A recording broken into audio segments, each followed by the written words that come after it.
日本决定将福岛核电事故废水排放入海一事，连日来引发国际社会极大争议。但日本政府最新召开的会议仍然决定在年底前就制定出核污水排放的行动计划。周四，外交部部长助理吴江浩召见日本驻华大使垂秀夫，就日本政府决定以海洋排放方式处置福岛核电事故废水提出严正交涉。吴江浩表示，中方强烈敦促日方认清自身责任，秉持科学态度，履行国际义务。一是重新审视福岛核电站事故废水处置问题，收回排放入海错误决定；二是在国际机构框架下成立包括中国专家在内的联合技术工作组，确保核废水处置问题严格接受国际评估、核查和监督；三是在同利益攸关方和国际机构协商一致之前，不得擅自启动核废水排海。中方将继续同国际社会一道，密切关注事态发展，保留作出进一步反应的权利。周五的外交部例行记者会上，发言人赵立坚也在回应相关问题上，向日本政府毫不客气地连续抛出问题。世界各国难以理解的是，日方在没有穷尽安全处置手段的情况下，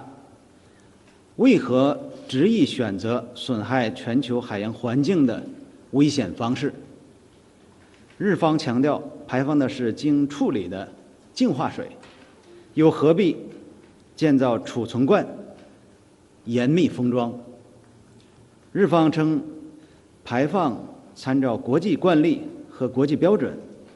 但全世界还没有将核事故产生的污染水排海的先例，哪儿来的惯例呢？日方单方面得出的标准得到哪个第三方机构客观独立的验证和认可了吗？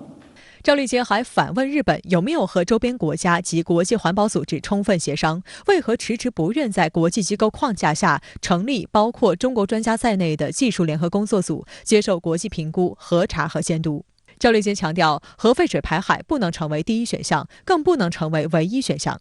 日本应该诚恳面对各国的一致反对的声音，自觉接受包括中国在内的国际社会的实质参与和监督。周五，韩国政府召开副部长会议，讨论应对日本决定向海洋排放福岛核电站废水。会议还讨论总统文在寅指示的诉诸国际海洋法法庭和参加国际原子能机构国际调查团的方案。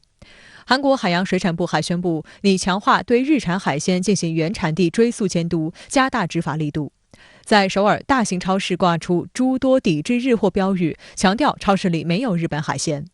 另据日本共同社报道，多名外交消息人士透露，美日韩原本计划最快本月下旬在美召开外长会议，目前已经延期。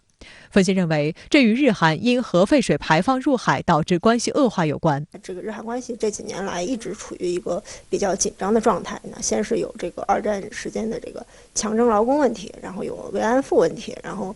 之前又有这个日本在半导体领域对韩国公司发起制裁的问题。这个本来拜登上台之后想要在日韩中间斡旋一下，但是这个4月下旬是预定要举行这个日美韩3国的外长会，但是现在又出现了这个排污问题，这个会议也宣布推迟了。所以这么看来的话，日韩关系要回暖，这个尚待时日。朝鲜中央通讯社周四也发表评论，表示日本排污入海是严重威胁人类生命安全及全球生态环境的绝不能容忍的犯罪。日本的行径赤裸裸地暴露出其为一己私利罔顾人类安全和生态环境的无耻面目。俄罗斯外交部发言人扎哈罗娃周三也发表声明，强调俄方对日本在决定将福岛核废水排入海洋之前，没有与俄罗斯等邻国进行磋商，表示遗憾。联合国有关人权专家周四也发表共同声明，对日本政府以海洋排放方式处置福岛核电站事故核废水的决定深感失望，表示此举可能会影响太平洋地区数百万人的生命和生计。但据共同社报道，日本政府周五召开的核废水执行会议仍决定将于年底前制定福岛核电站核污水排放行动计划。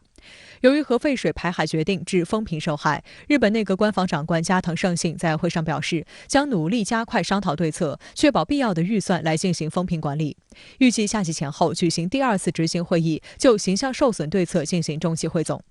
此前，日本副首相兼财务大臣麻生太郎一句核废水喝了也没事的惊人言论，就引发国际社会的强烈批评。